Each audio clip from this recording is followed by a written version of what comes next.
Congratulations on the purchase of your Polaris. The Quick Start program is provided to help you quickly find answers to the most frequently asked questions about your Polaris ATV. But remember, it is not intended as a replacement for your owner's manual. Be sure to read the manual thoroughly and follow the instructions for safe and enjoyable operation before riding your ATV. If you have any doubt as to your ability to perform a maintenance procedure, adjustment, or repair, please contact your Polaris dealer. Remember that it takes concentration and physical ability to control any ATV. Purchasers of Polaris ATVs and their immediate family members should review the safety information presented in this DVD and the owner's manual before operation.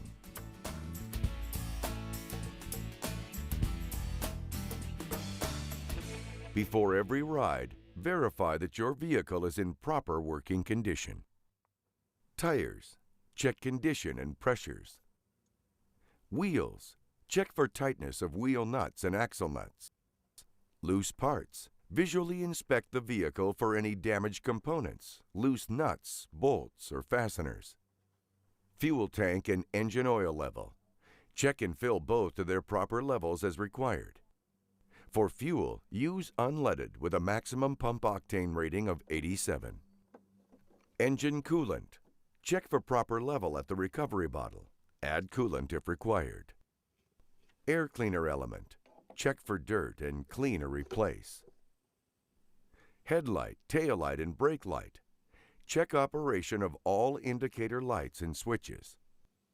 Brakes. Check operation and fluid level, including the auxiliary brake. Throttle. Check for free operation and closing. Engine stop switch. Check for proper function. Steering. Check for free operation, noting any unusual looseness in any area. Riding gear. Wear a helmet, goggles, and protective clothing. Make sure you review state and local laws regarding ATV operation and know the laws in the area you'll be riding.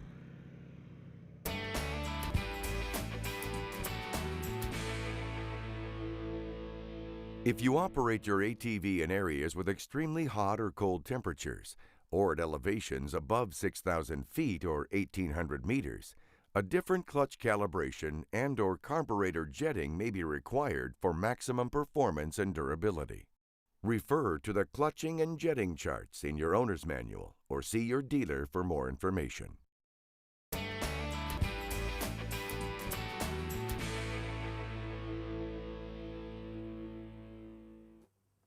With the ATV positioned on a level surface, start the engine and let it idle for 20 to 30 seconds.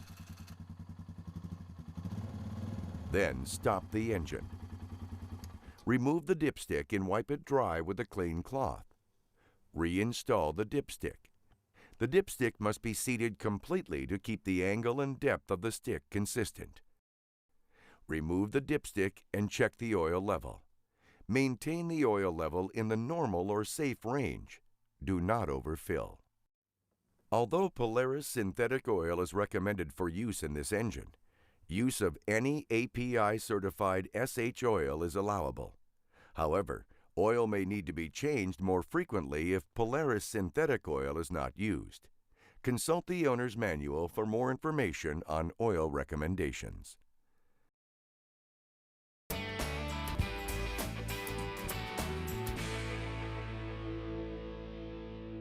Be sure to review all operator's warnings in the owner's manual regarding Polaris variable transmission or PVT system with regards to modifications, required maintenance, and safety precautions before operating your ATV.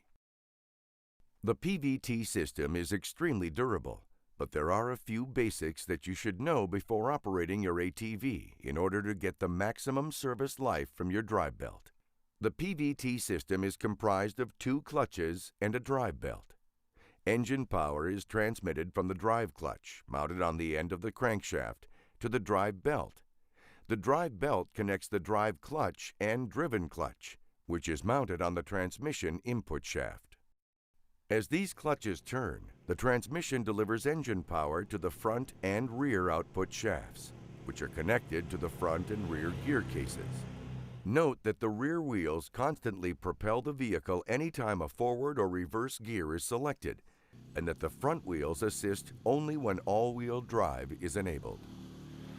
Extreme heat being generated in the PVT system is one of the biggest factors of short belt life. To help you avoid excessive heat in the clutch housing, let's look at how the system functions and what you can do to keep things cool when riding. Operation of the Polaris PVT system is dependent on engine speed and vehicle torque requirements. As engine speed increases, centrifugal force is exerted on the drive clutch movable sheave by the flyweights. This forces the sheaves together, which increases the amount of pinch applied to the drive belt. Similarly, as engine speed decreases, the amount of centrifugal force decreases, reducing the amount of belt pinch. The amount of belt pinch necessary to start vehicle movement is called belt engagement RPM, typically 1200 to 1400 RPM. On Polaris ATVs, the difference in gear ratios between high and low range directly affects the amount of belt pinch applied by the PVT, especially when operating at speeds less than 7 miles per hour or 11 kilometers per hour. For example, when operating in low range at a speed of 3 miles per hour or 5 kilometers per hour, the engine speed is typically around 3,000 RPM. This is well above the belt engagement RPM requirement of 1,200 to 1,400 RPM. However, if operating in high range at the same 3 miles per hour or 5 kilometers per hour speed, the engine is running at only 1,500 RPM. This is too close to the belt engagement RPM, which can result in belt slip. Drive belt slip creates the excessive heat that destroys belts and causes outer clutch housings to fail. By shifting to low range when operating at low speeds, air temperatures inside the clutch housing are reduced by almost 160 degrees, which greatly extends the life of the PVT components. So to maximize belt life, use low range when average operating speed is less than 7 miles per hour or 11 kilometers per hour, when doing heavy pulling or towing, when loading or transporting your ATV, or when operating slowly in rough terrain such as deep mud, sand, or mountains. Use high range when averaging operating speed will be greater than 7 miles per hour or 11 kilometers per hour, or on hard-packed surfaces such as trails or gravel. Your ATV has been designed to carry or tow a certain amount of load. Use low range whenever possible. Always read and understand the load distribution warning labels on the vehicle and never exceed the weight capacities outlined in the owner's manual or on the safety decals. Distribute total cargo weight carried on the ATV per the owner's manual guidelines, 1/3 on the front and 2/3 on the rear. Cargo should be mounted as low as possible. Always use suitable tie-downs to secure the load. When operating over rough or hilly terrain, reduce speed and cargo weight to maintain stable driving conditions. Do not obstruct the headlight beam with cargo. There may be some instances when water is accidentally ingested into the PVT system. If a large quantity of water is ingested, belt slip and/or component damage may occur. Use the following procedures to dry out the PVT system. Remove the drain plug and allow the water to drain, and then replace the drain plug. With the transmission in neutral or park and the parking brake applied, start the engine and apply variable throttle for 10 to 15 seconds to expel the moisture and air dry the belt and clutches. Do not hold the throttle wide open. Allow the engine to return to idle speed, then shift the transmission to the lowest available range. Test the PVT system for belt slip. If the belt slips, repeat the process. If problems persist, take the vehicle to your dealer for service as soon as possible.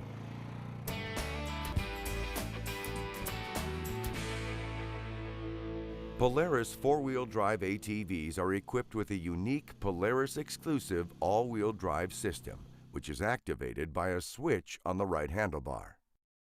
When in all-wheel drive, the front gear case will automatically engage any time the rear wheels lose traction.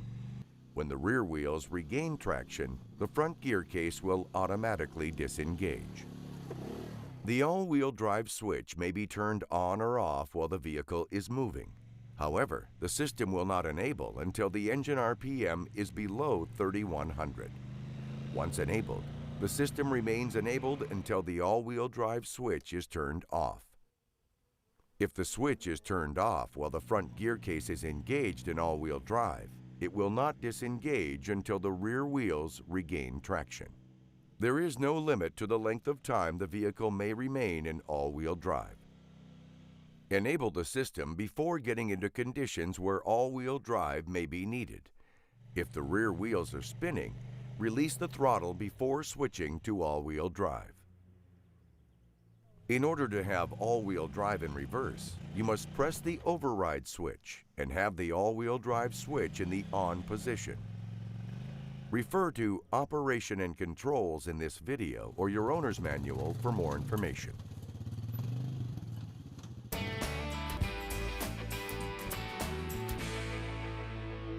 The main key switch will shut off all electrical power to the vehicle and prevent unauthorized use.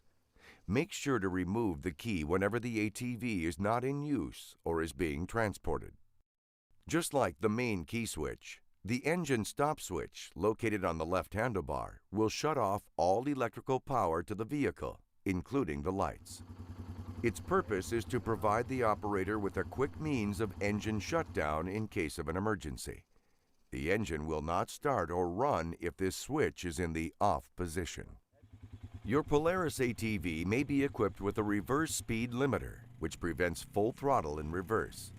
The engine will sound like it's missing when the limiter is operating, and this is normal.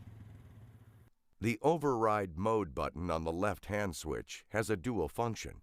While it is used to toggle through the modes of the Rider Information Center, it also overrides the RPM limiter and engages the all-wheel drive system while in reverse gear. To operate, verify the throttle is closed and press the override mode button to gain additional traction from the front wheels while backing up. The all-wheel drive switch must be in the on position for the override mode to function. Warning: push the override button only after you fully release the throttle. This will allow full engine power and all-wheel drive in reverse. Activating the override switch while the throttle is open could cause a loss of control, resulting in severe injury or death. Your ATV may be equipped with turf mode, a rear axle feature that unlocks one rear wheel, allowing it to turn freely. This feature is particularly useful for operating on sensitive areas such as lawns, or anywhere minimal ground disturbance is desired. Turning ability is also enhanced when turf mode is selected.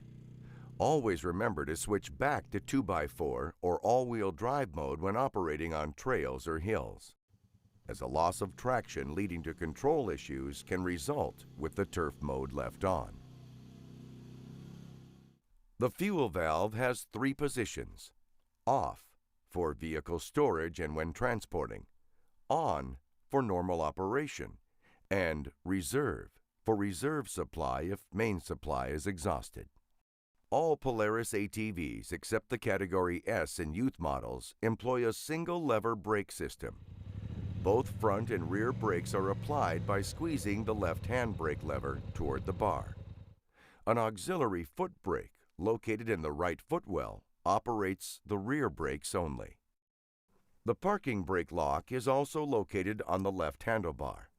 To activate the parking brake, squeeze and hold the lever. Push and hold the parking brake lock to engage it while releasing the brake lever. To release the parking brake, squeeze the brake lever fully. The brake lock should release and return to the unlocked position. Here are some important safeguards to remember about the parking brake. The hydraulic brake system may relax if left on for a long period of time. Never depend on the parking brake alone if the ATV is parked on a hill. Block the wheels to prevent rolling. If parked on a hill, always block the wheels on the downhill side or park the ATV in a side hill position. Always verify the transmission is in gear or in park if equipped.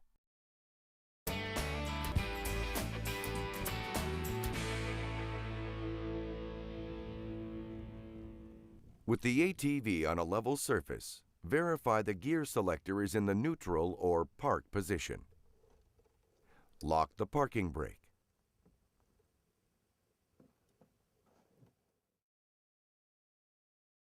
Verify the engine stop switch is switched to the run position. Turn the ignition key past the on position to engage the starter. Activate the starter for a maximum of 5 seconds. Release the key once the vehicle starts. If the engine doesn't start, turn off the key switch and wait 5 seconds. Then turn the key switch back on and activate the starter for another 5 seconds if necessary. Repeat the procedure until the engine starts. For carbureted models, review the starting procedures regarding choke operation in your owner's manual. Allow the engine to warm up by varying the engine RPM slightly with the throttle. Do not operate the engine immediately after starting, as this could cause engine damage or accelerated wear. If your ATV is used year-round, check the oil level frequently. A rising oil level could indicate the accumulation of contaminants, such as water or excess fuel in the bottom of the oil tank or crankcase.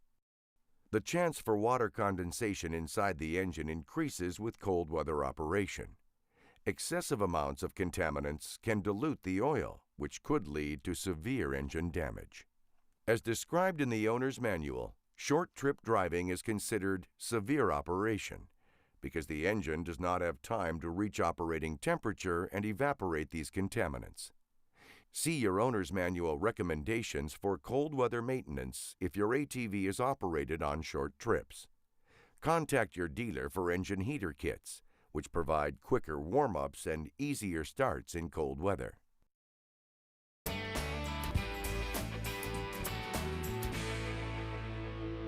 Your ATV can operate through water with a maximum recommended depth equal to the bottom of the footrests. Follow these procedures when operating through water. Determine the water depths and current before crossing. Choose a crossing where both banks have gradual inclines.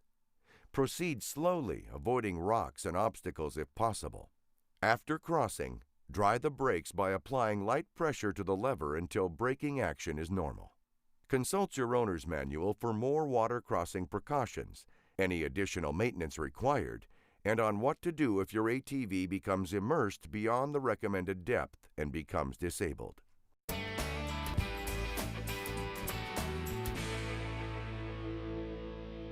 Use the low range when loading your ATV. Turn off the engine and remove the key to prevent loss during transporting. Place the transmission in gear or park and lock the parking brake. Verify the fuel cap, oil cap, seat, and any installed accessories are secure. Tie the frame of the ATV to the transporting unit securely with suitable tie-downs. Do not attach tie-downs to the steering components, A-arms, or any other suspension component.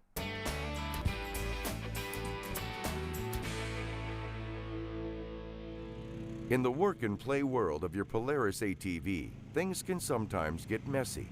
So keeping your ATV clean will not only improve its appearance, but it can also extend the life of various components. With a few precautions, your ATV can be cleaned much like an automobile. The best way to clean your ATV is with a garden hose and a pail of mild soap and warm water. Use a professional type washing mitten or sponge. Clean the upper parts first and the lower parts last. Rinse frequently with low-pressure water and dry with a chamois to prevent water spots. Polaris does not recommend the use of harsh detergents or high-pressure washers. Some detergents can deteriorate rubber parts, and high-pressure washers may force water and dirt past seals. If you must use a high-pressure system, exercise extreme care to avoid water damage to wheel bearings, transmission seals, body panels, brakes, and warning labels. If warning and safety labels are damaged, contact your Polaris dealer for a free replacement. Again, be careful with those high-pressure washers, as graphic decals are not provided free of charge. Your ATV can be waxed with a non-abrasive automotive paste wax or an aerosol furniture polish. Do not use products that contain abrasives which can scratch the finish or leave a residue. Do not wax ATVs that have a camouflage finish. Camo models have a low-gloss finish that can retain wax, causing discoloration. Caution: certain products, including insect repellents and chemicals, will damage plastic surfaces. Use caution when using these products. Lubricate all pivot points and grease fittings immediately after washing. Check your owner's manual for locations and recommended lubricants. After washing, start the engine and allow it to run for a while to evaporate any water that may have entered the engine, clutches, or exhaust system. If you will not be operating your ATV for periods exceeding 30 days, proper storage procedures are recommended. Refer to your owner's manual for more information. Clean the exterior. Perform an inspection of the entire vehicle, making any necessary repairs. Lubricate all pivot points and grease fittings. Add stabilizer to the fuel tank and use fogging oil to store the engine. Follow the directions on the label. Once completed, don't start the engine until you are ready to ride again, as this will disturb the protective film created by the storage process. Disconnect and service the battery according to the owner's manual guidelines. Do not neglect your battery. Improper off-season storage is the most common cause of failed batteries. You may choose to contact your dealer for service before storing the ATV. Many dealers also offer storage services, making it easier to prepare your ATV for storage. Cover your ATV with a genuine Polaris cover. Don't use plastic or coated materials, as they do not allow for proper ventilation and may actually promote corrosion and oxidation. Polaris thanks you for watching. We hope this presentation has made you more familiar with the features of your new ATV. Remember to respect the environment. Find out where the designated ATV trails are and stay on them. Because as a Polaris rider, you represent the sport to non-riders too. Go and discover the rewards of ATV recreation on the way out.